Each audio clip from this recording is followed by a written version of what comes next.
Words, English words, are full of echoes, memories.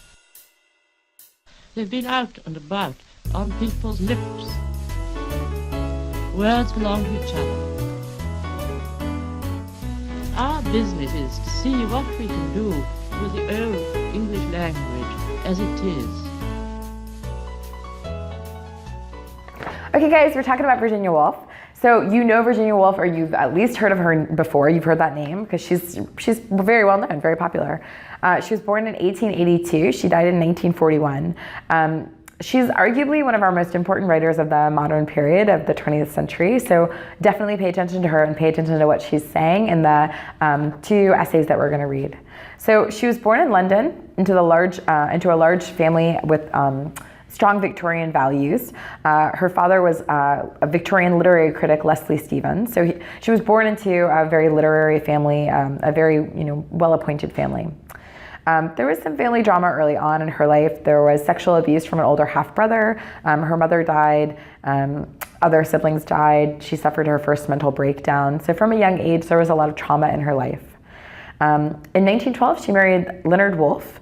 And although she was married to Leonard Woolf, this was a very experimental time, believe it or not, and in the early 1900s. And so she was married to him, but she had a relationship and an affair with a woman named Vita Sackville West, who was not only a close friend, but also a companion for many years. In 1925, she published the novel Mrs. Dalloway, and she received widespread literary recognition and kind of was put on the literary map with this first publication.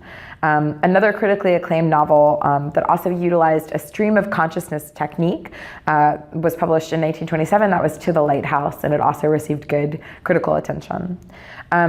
What we're reading by her is not her novels, because they're wonderful, but they're also challenging, and I'm realistic about what you're going to read.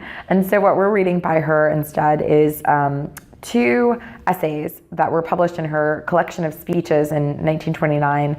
And the collection of speeches is called A Room of One's Own. And it's really considered a classic feminist collection of work, collection of writing. So it's great stuff. She's saying really important things about the role of women. Okay, let me say a couple other things about her, and then we'll talk about that a little bit more. She was a founding member of the Bloomsbury Group, which is a modernist literary group that included a lot of other writers that were well known.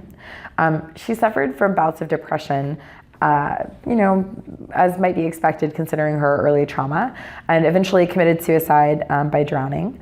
In part because she had fears of World War II coming. She had depression, and she was also really felt like she'd asked her husband to do a lot for her, and she had this fear of overextending his kindness. So she has sort of a sad ending.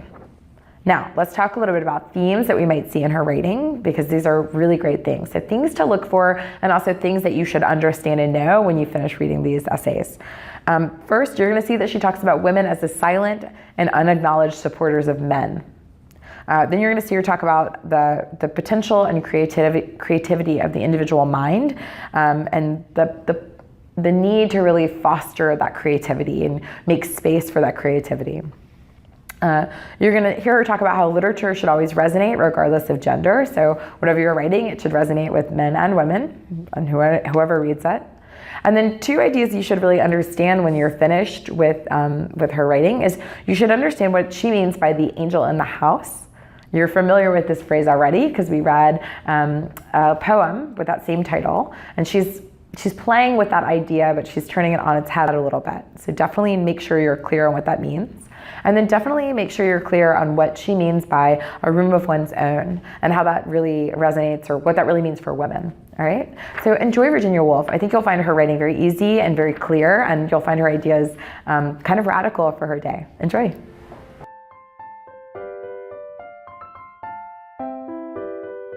How can we combine the old words in new orders, so that they create beauty, so that they tell the truth?